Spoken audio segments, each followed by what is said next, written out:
আসসালামু আলাইকুম। সুপ্রিয় শিক্ষার্থীরা, আশা করি তোমরা সবাই ভালো আছো, সবাই বাড়িতে আছো এবং সবাই নিরাপদে আছো। কোভিড-19 সংক্রমণের সময় অভিজ্ঞ শিক্ষক মণ্ডলী নিজ নিজ বিষয়ের ওপর প্রতিদিন নিয়মিত ক্লাস দিচ্ছেন। তোমরা সেই ক্লাসগুলো অবশ্যই দেখবে এবং ক্লাসগুলো ভালোভাবে আয়ত্ত করবে। পাশাপাশি মুজাফফরগঞ্জ আলী নওয়াব উচ্চ বিদ্যালয় ও কলেজের নামে একটা লাইভ পেজ খোলা হয়েছে। অত্র প্রতিষ্ঠানের সম্মানীয় অধ্যক্ষ জনাব মোহাম্মদ আব্দুল মান্নান মজুমদার স্যারের নির্দেশনায় অত্র প্রতিষ্ঠানের সম্মানীয় সকল শিক্ষক মণ্ডলী নিজ নিজ বিষয়ের ওপর সেখানে নিয়ম মাফিক ক্লাস দিচ্ছেন। তোমরা সেই ক্লাসগুলো অবশ্যই দেখবে এবং বাড়ির কাজগুলো অবশ্যই করবে। এরই ধারাবাহিকতায় আমি মোহাম্মদ হাসিবুল ইসলাম হাসিব, প্রভাষক ব্যবস্থাপনা, মুজাফফরগঞ্জ আলী নওয়াব উচ্চ বিদ্যালয় ও কলেজ, লাকসাম, কুমিল্লা। তো প্রিয় শিক্ষার্থী বন্ধুরা, আজকে আমি ব্যবসায় সংগঠন ও ব্যবস্থাপনা সাবজেক্টে ব্যবস্থাপনা কাকে বলে এবং ব্যবস্থাপনা কার্যাবলী, ব্যবস্থাপনা কাকে বলে, ব্যবস্থাপনা কার্যাবলী এই টপিকসটা নিয়ে আলোচনা করি। তো আসো আমরা ব্যবস্থাপনা কি এটা সম্পর্কে জানি। তো দেখো, ব্যবস্থাপনা শব্দটি ইংরেজি ম্যানেজমেন্ট শব্দের পারিভাষিক প্রতিশব্দ। ম্যানেজমেন্ট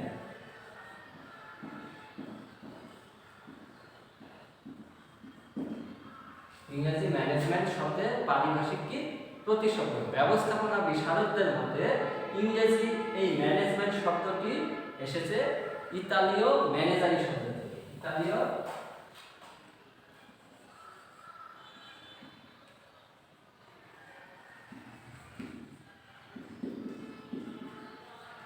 ইতালীয় ম্যানেজারি শব্দ থেকে এসেছে। তাই বলছে এসেছে যার অর্থ হলো এটার অর্থ হলো টু চেন অফ দা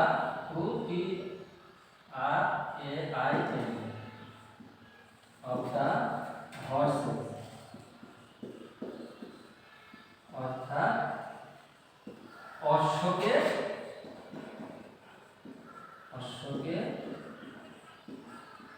প্রশিক্ষিত করে তোলা। যার আরেকটা সমার্থক শব্দ হচ্ছে টু হ্যান্ডেল।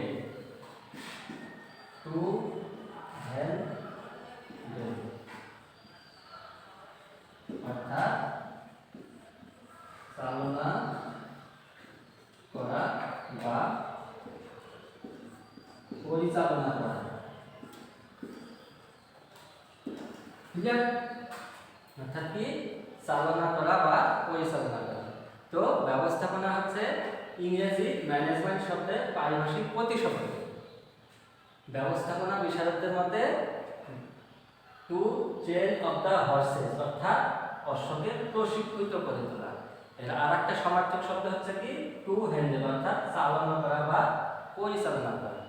তাই ব্যবস্থাপনা হলো কোনো প্রতিষ্ঠানের উদ্দেশ্য অর্জনের জন্য এতে নিয়োজিত বিভিন্ন উপায় উপকরণ। দেখো, উপায় উপকরণ গুলো একে 6M বলে। 6M হচ্ছে ম্যান, মানি, মার্কেট। ম্যান, মানি, মার্কেট, ম্যাটেরিয়ালস,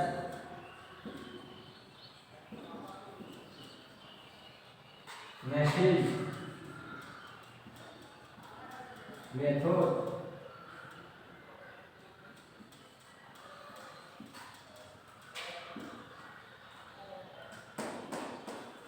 এই ছয়টা, তাই না?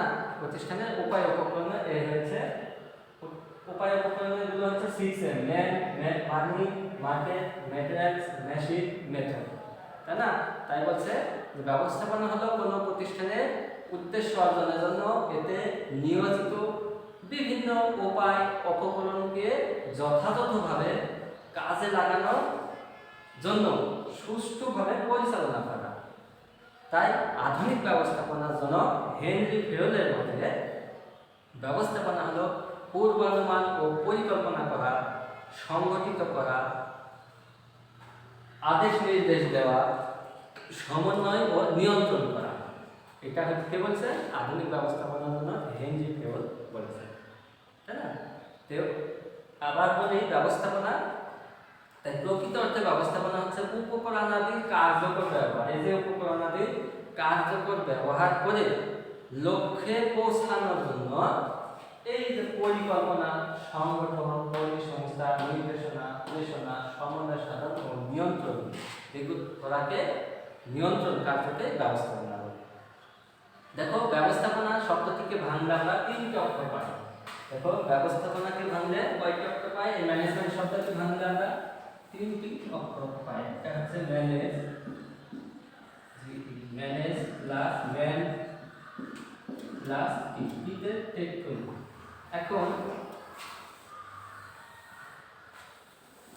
দেখো ম্যানেজ,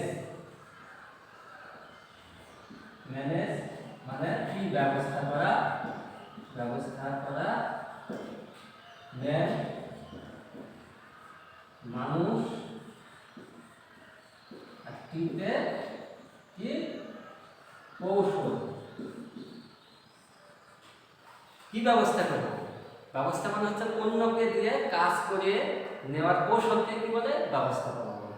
অর্থাৎ প্রতিষ্ঠানের পূর্ব নির্ধারিত ও উদ্দেশ্য অর্জনের জন্য উৎপাদনে যে অত্যাবশ্যকীয় উপায় উপকরণ যেগুলা ঠিক আছে এগুলোকে কার্যকর ব্যবহার নিশ্চিত করাকে ব্যবস্থাপনা বলে।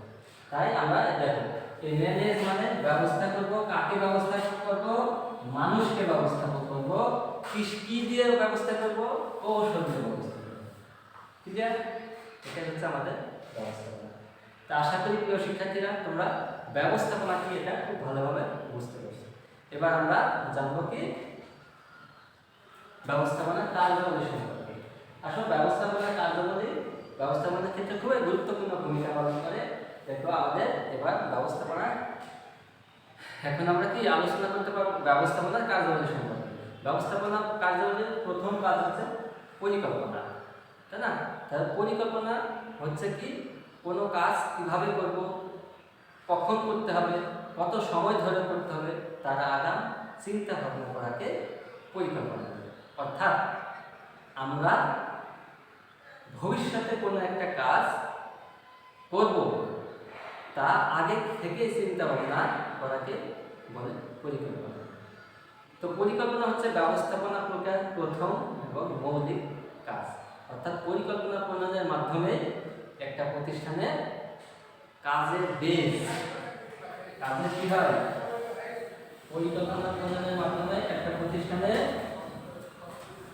কাজের বেস,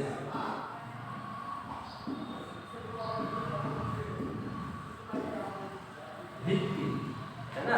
পরিকল্পনার মাধ্যমে একটা প্রতিষ্ঠানের কাজের বেস বা ভিত্তি স্থাপন হয়, তাই না? ভিত্তি হচ্ছে কি? পরিকল্পনা। এটা ব্যবস্থাপনা একদম প্রথম কাজ।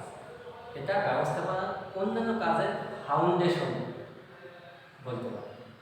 অর্থাৎ ভবিষ্যতে কোনো একটা কাজ কখন করব, কিভাবে করব, তার আগাম নীল নকশা প্রণয়ন করা, এটা হচ্ছে ব্যবস্থাপনা অন্যান্য কাজে ভিত্তি শুরু, তাই না?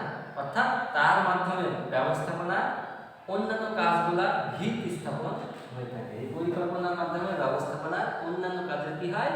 ভিত স্থাপন হয়ে থাকে। পরিকল্পনা মূলত প্রাতিষ্ঠানিক লক্ষ্য নির্ধারণ করে এবং সেই লক্ষ্য অর্জনের জন্য সম্ভাব্য উপায় কি তা এই পরিকল্পনার মাধ্যমে সূচিত হয়। তো প্রিয় শিক্ষার্থীরা, আশা করি তোমরা পরিকল্পনা কি এটা খুব ভালোভাবে বুঝতে পেরেছো। এবার আমরা জানবো কি সংগঠন। এই সংগঠন কি এটা সম্পর্কে আমরা জানবো। দেখো সংগঠন হচ্ছে ব্যবস্থাপনা কার্যক্রমের দ্বিতীয় গুরুত্বপূর্ণ কাজ হচ্ছে সংগঠন। অর্থাৎ পূর্ব নির্ধারিত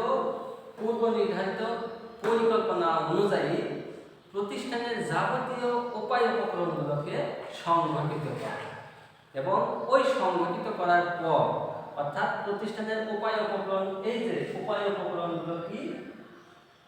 এইগুলা সংগঠিত করে এবং প্রতিষ্ঠানের উপকরণগুলো হচ্ছে যেমন man, machine, market, material, method, money, এগুলো হচ্ছে উপকরণ। আমরা জানি এই কাজগুলো হচ্ছে উৎপাদনের উপকরণ।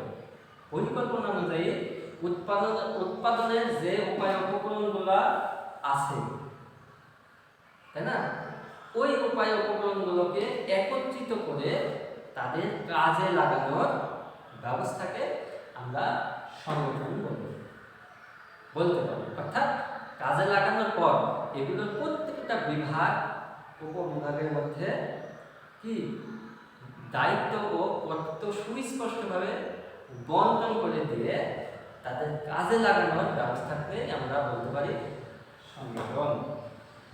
অর্থাৎ কার কি দায়িত্ব, কার কর্তৃত্ব কতটুকু, কার দায়িত্ব কতটুকু, তা সংগঠনের মাধ্যমে আমরা কি জানতে পারি। তো প্রিয় শিক্ষার্থীরা, আশা করি সংগঠন কি এটা খুব ভালোভাবে বুঝতে পেরেছে। এবার আমরা জানবো কর্মী সংস্থান। দেখো, কর্মী সংস্থান কি? কর্মী সংস্থান হচ্ছে কর্মী সংগ্রহ থেকে শুরু করে কর্মী নিয়োগ পর্যন্ত যে সকল কার্যক্রম সম্পাদন করা হয় তাকে আমরা বলব কর্মী সংস্থান, তাই না? ব্যবস্থাপনা তৃতীয় একটি গুরুত্বপূর্ণ কাজ হচ্ছে এই কর্মী সংস্থান। অর্থাৎ কর্মী সংস্থান বলতে আমরা বুঝি কর্মী সংগ্রহ করা, কর্মী নির্বাচন করা, কর্মী নিয়োগ দেওয়া এবং কর্মী উন্নয়ন সাধন করা। এই সমস্ত কি কাজের এই সমস্ত প্রক্রিয়াটাকে আমরা বলব কি কর্মী সংস্থান। অর্থাৎ বিভিন্ন উৎস থেকে কর্মী সংগ্রহ করা,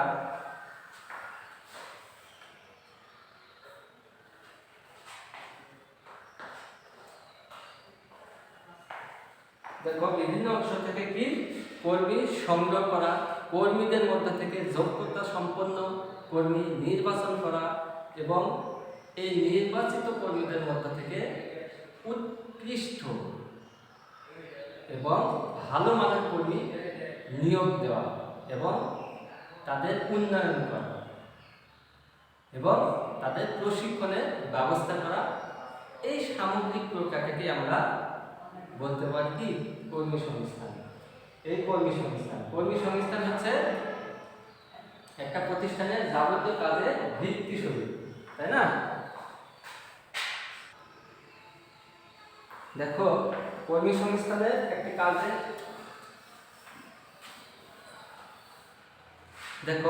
কর্মী সংস্থান হচ্ছে মূলত শ্রমিক কর্মীদেরকে কি নিয়োগ দেয়। এই কাজটি মূলত করে থাকে প্রতিষ্ঠানের যে সকল এইচআরএম টিম আছে। এইচআরএম, দেখো এইচআরএম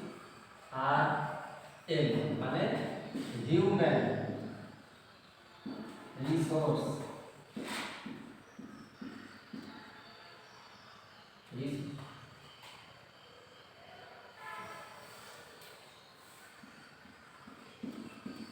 ম্যানেজমেন্ট।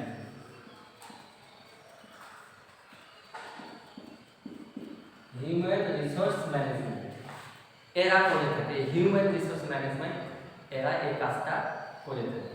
প্রতিষ্ঠানের জন্য দক্ষ জনবল গড়ে তোলার লক্ষ্যে একটি কর্মী সংগ্রহ থেকে শুরু করে কর্মী নিয়োগ পর্যন্ত সকল কাজের সমষ্টিকে কর্মী সংস্থান বলে। তো আশা করি তোমরা এই কর্মী সংস্থানটা ভালোভাবে বুঝতে পারছো। এক কথায় কর্মী সংস্থান বলতে কর্মী সংগ্রহ থেকে কর্মীদের নিয়োগ দেওয়া পর্যন্ত সকল কাজ বলতে এই কর্মী সংস্থান।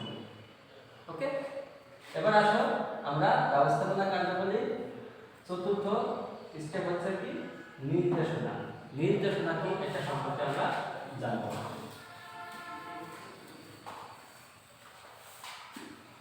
নির্দেশনা হচ্ছে এটা ব্যবস্থাপনার খুবই গুরুত্বপূর্ণ একটা কাজ। নির্দেশনা কি? কাউকে দিক নির্দেশনা দেওয়া, কাউকে চালানো, এই কাজটা মূলত করে থাকে যিনি নেতা বা ব্যবস্থাপক।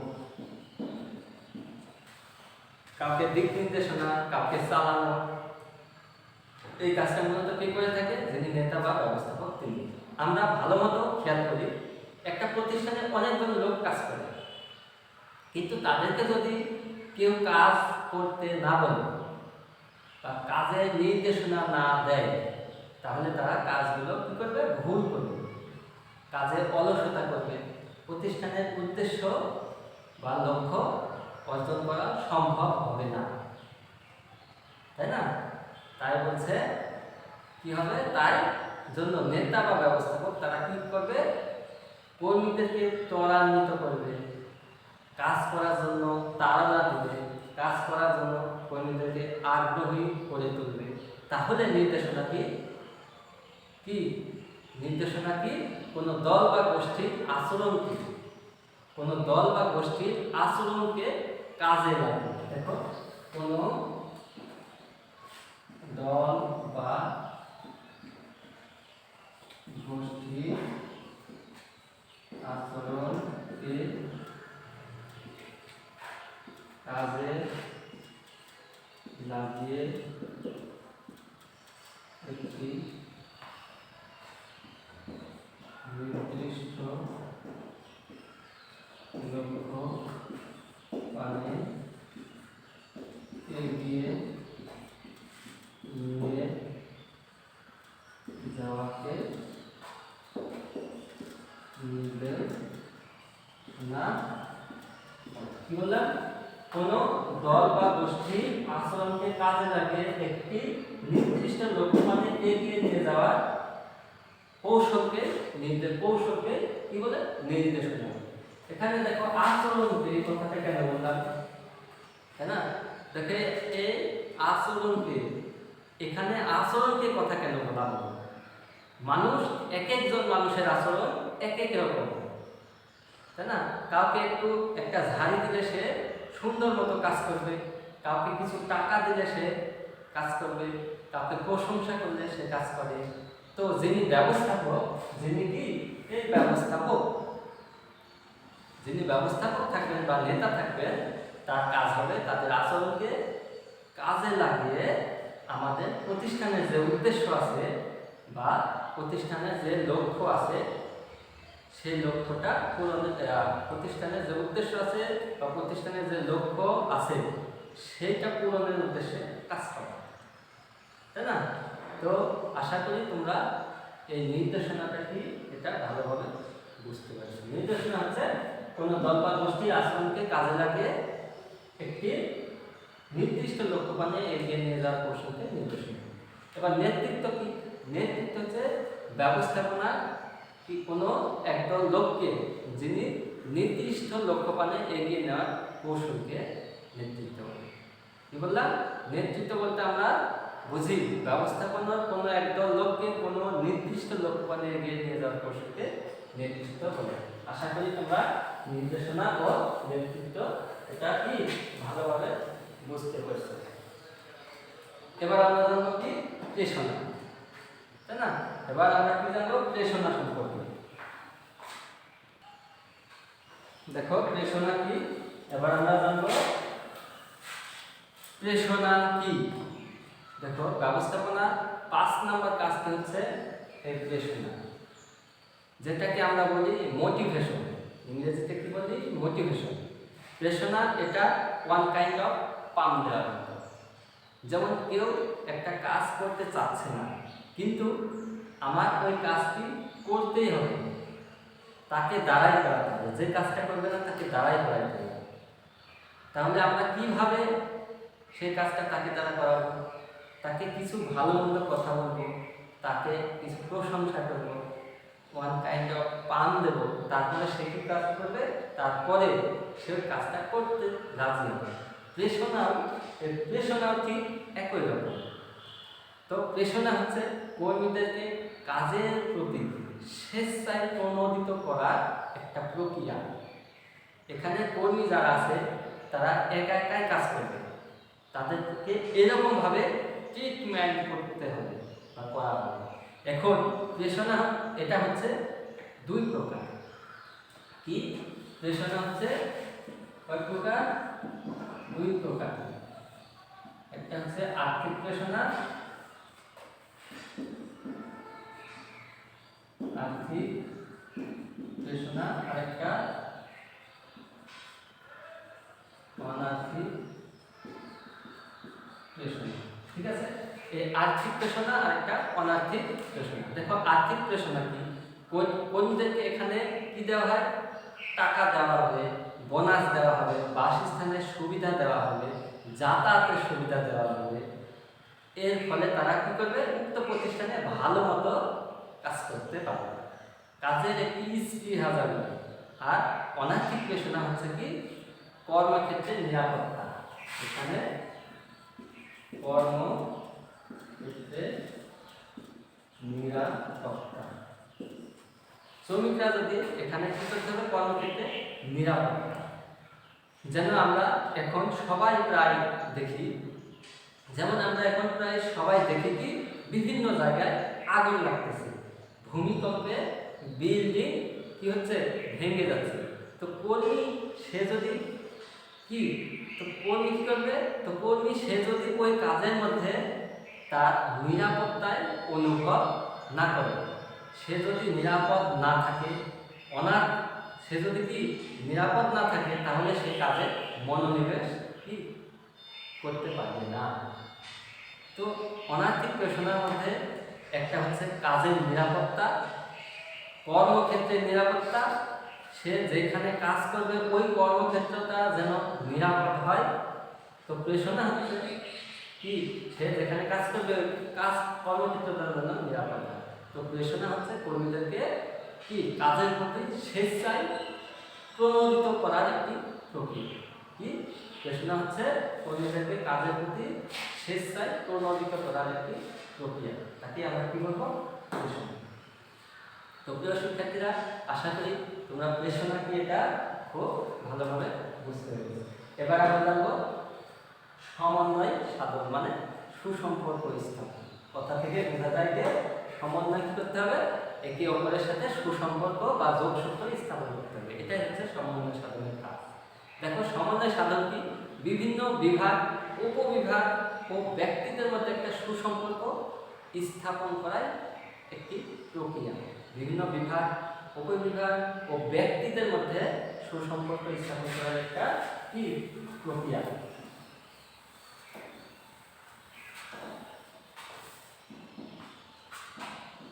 সমন্বয় সাধন বিভিন্ন বিভাগ,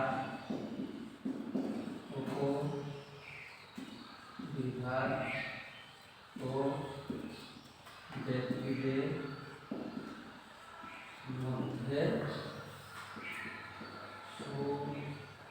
সুসম্পর্ক স্থাপন করা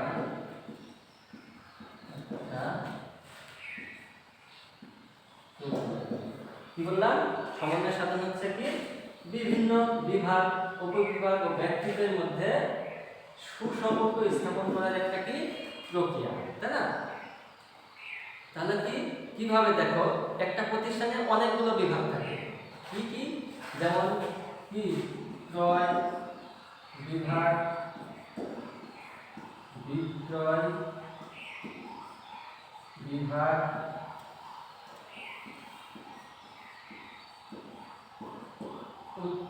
উৎপাদন বিভাগ ইত্যাদি। কি কি থাকে, একটা প্রতিষ্ঠানে বিভিন্ন কি বিভাগ থাকে। কি কি, দেখো যে একটা প্রতিষ্ঠানে অনেকগুলো বিভাগ থাকে, যেমন বিক্রয় বিভাগ, ক্রয় বিভাগ, উৎপাদন বিভাগ, তাই না, এগুলো, তাই না? তাই ক্রয় বিভাগ এমন অনেকগুলো বিভাগ থাকে, কিন্তু ক্রয় বিভাগ এবং বিক্রয় বিভাগ এদের মধ্যে এদের সবার সাথে কি থাকে, একটা সুসম্পর্ক থাকতে হবে। ক্রয় বিভাগ এবং বিক্রয় বিভাগের ভিতরে একটা কি থাকতে হবে, সুসম্পর্ক থাকতে হবে। কিভাবে, দেখো সামনে ঈদ আসতেছে, ঈদের সময় অনেক বেশি পোশাক বিক্রি কি হয়। এখন পোশাক বিক্রি করে বিক্রয় বিভাগ, উৎপাদন করে কে, উৎপাদন বিভাগ, আর কাঁচামাল ক্রয় করে নিয়ে আসে ক্রয় বিভাগ, তাই না? এখন বিক্রয় বিভাগ ঈদের আগে উৎপাদনকারী যে আছে বা উৎপাদনকারী যে আছে বা উৎপাদনকারী কি বলবে যে সামনে তো ঈদ আসতেছে, আমার অনেক বেশি প্রোডাক্ট কি লাগবে, তোমরা একটু ভালো করে উৎপাদন করো বা বেশি পরিমাণে উৎপাদন করো। তখন উৎপাদন বিভাগ কি করবে? ক্রয় বিভাগকে বলবে যে সামনে তো ঈদ আসতেছে, বেশি উৎপাদন করতে হবে, তুমি একটু বেশি করে কাঁচামাল কিনো। এটা হচ্ছে তাদের মধ্যে একটা কি যোগসূত্র স্থাপন করা, সমন্বয় সাধন মানে এটা তাদের মধ্যে কি করলাম, একটা যোগসূত্র স্থাপন করা।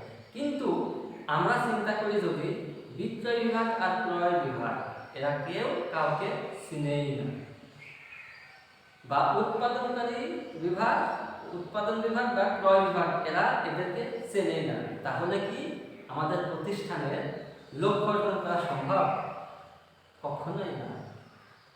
তার মানে সমন্বয় সাধনের কাজ হচ্ছে, সমন্বয় সাধনের কি, সমন্বয় সাধনের কাজ কি হচ্ছে প্রতিষ্ঠানে নিয়োজিত প্রত্যেকটি বিভাগ উপবিভাগ এর মধ্যে একটা কি সুসম্পর্ক স্থাপন করা বা একটা যোগসূত্র স্থাপন করা, যাতে করে আমাদের প্রতিষ্ঠানের যে একটা লক্ষ্য আছে ওই লক্ষ্যটা সুন্দরভাবে কি হয় বাস্তবায়ন করা যায়। তাহলে আমাদের সমন্বয় সাধনের কি কাজ? প্রত্যেকটা বিভাগ উপবিভাগ এর ভিতরে একটা যোগসূত্র স্থাপন করা, তাহলে আমাদের প্রতিষ্ঠানের যে লক্ষ্য আছে সেই লক্ষ্যটা সঠিকভাবে বাস্তবায়ন করা কি সম্ভব হবে। আশা করি তোমরা সবাই সমন্বয় সাধনটা খুব ভালোভাবে বুঝতে পেরেছো। এবার আমরা শিখব নিয়ন্ত্রণ। ক্লিয়ার? নিয়ন্ত্রণ কি? নিয়ন্ত্রণ হচ্ছে, তাহলে নিয়ন্ত্রণ হচ্ছে ব্যবস্থাপনা কার্যাবলীর সর্বশেষ কি ধাপ। দেখো নিয়ন্ত্রণ, নিয়ন্ত্রণ হচ্ছে কি, আমাদের মনে রাখতে হবে যে নিয়ন্ত্রণ হচ্ছে ব্যবস্থাপনা প্রক্রিয়ার সর্বশেষ এই ধাপ, সর্বশেষ ধাপ। প্রথম ধাপ হচ্ছে পরিকল্পনা, সর্বশেষ ধাপ হচ্ছে নিয়ন্ত্রণ। দেখো ব্যবস্থাপনা প্রক্রিয়ার যে কাজ আছে এই কাজটা সমাপ্ত ঘটে কোথায় এসে? এই নিয়ন্ত্রণ এসে, তাই না? ব্যবস্থাপনা প্রক্রিয়ার যে কাজ আছে এই কাজটা সমাপ্ত ঘটে কোথায়? এই নিয়ন্ত্রণে এসে, এবং পরবর্তীতে আবার পরিকল্পনা থেকে এই ব্যবস্থাপনা কার্যাবলী সমাপ্তি ঘটে নিয়ন্ত্রণে এসে এবং পরবর্তীতে আবার শুরু হয় এই পরিকল্পনা, তাই না? তো এখন কি, এখন নিয়ন্ত্রণ কি? দেখো নিয়ন্ত্রণ হচ্ছে সবাইকে কি পর্যবেক্ষণ করা যাবে। আমরা যে বছরের শুরুতে পরিকল্পনা করেছিলাম, আমরা যে বছরের শুরুতে কি পরিকল্পনা করেছিলাম ওই পরিকল্পনা মাফিক কাজ হচ্ছে কিনা, তাই না? ওই পরিকল্পনা মাফিক কাজ হচ্ছে কি না, যদি কাজ হয়ে থাকে তাহলে তো আলহামদুলিল্লাহ, তাই না? আর যদি কাজ না হয়ে থাকে বা আর যদি কাজ না হয়, কেন হইল না, এখানে কার ভুল ছিল, তাকে কি কোনো শাস্তিমূলক ব্যবস্থা গ্রহণ করা দরকার কিনা, বা তাকে ছেড়ে দেওয়া উচিত কিনা, বা আমার প্ল্যানিং এ কোনো ভুল ছিল কিনা, এই সকল জিনিস চিন্তা করা হয় কোথায়? এই নিয়ন্ত্রণ। কি কি চিন্তা করা হয়? যে কি কি চিন্তা করা হয় এখানে? যেখানে কার ভুল ছিল তাকে কি কোনো শাস্তিমূলক ব্যবস্থা গ্রহণ করা দরকার কিনা, কিংবা আমার প্ল্যানিং এ কোনো ভুল ছিল কিনা, এই সকল বিষয় এই নিয়ন্ত্রণে কি করা হয়? চিন্তা করা হয়। সে নিয়ন্ত্রণ এসে, তার মানে নিয়ন্ত্রণের সংজ্ঞায় আমরা কি বলবো? দেখো নিয়ন্ত্রণের সংজ্ঞায় আমরা কি বলতে পারি, তাই না? দেখো পরিকল্পনা মাফিক,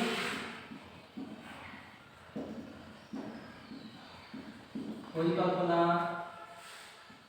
মাফিক কাজ হচ্ছে কি না তা তদারকি, কি পরিকল্পনা মাফিক কাজ হচ্ছে কিনা তা কি তদারকি করা, ভুল ত্রুটি সংশোধন করা, ভুল ত্রুটি সংশোধন, ভুল ত্রুটি কি করা সংশোধন করা, প্রয়োজনে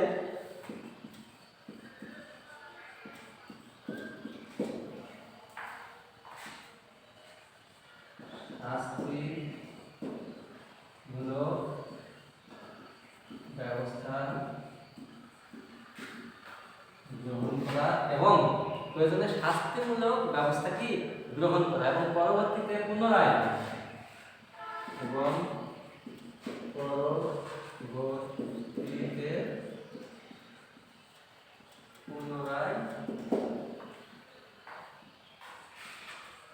আবার নতুন একটি পরিকল্পনা গ্রহণ করার কাজকেই কি বলে নিয়ন্ত্রণ বলে, তাই না? সুন্দর নিয়ন্ত্রণের সংজ্ঞা। দেখো যে পরিকল্পনা মাফিক কাজ হচ্ছে কিনা তা তদারকি করা, ভুল ত্রুটি সংশোধন করা, প্রয়োজনে শাস্তিমূলক ব্যবস্থা গ্রহণ করা এবং পরবর্তীতে পুনরায় আবার নতুন একটি পরিকল্পনা গ্রহণ করার কাজকে আমরা কি বলবো নিয়ন্ত্রণ। তো প্রিয় শিক্ষার্থীরা, আশা করি তোমরা সবাই ব্যবস্থাপনা কি এবং ব্যবস্থাপনা কার্যাবলী এই প্রশ্নটা খুব ভালোভাবে বুঝতে পেরেছো। তো আমার ক্লাস আজকে এখানে শেষ করলাম। আমরা নেক্সট অ্যাসাইনমেন্টের উপর ভিত্তি করে আবার তোমাদের সঙ্গে অনলাইন ক্লাসে আমি হাজির হব। তো সবাইকে ধন্যবাদ। আল্লাহ হাফেজ।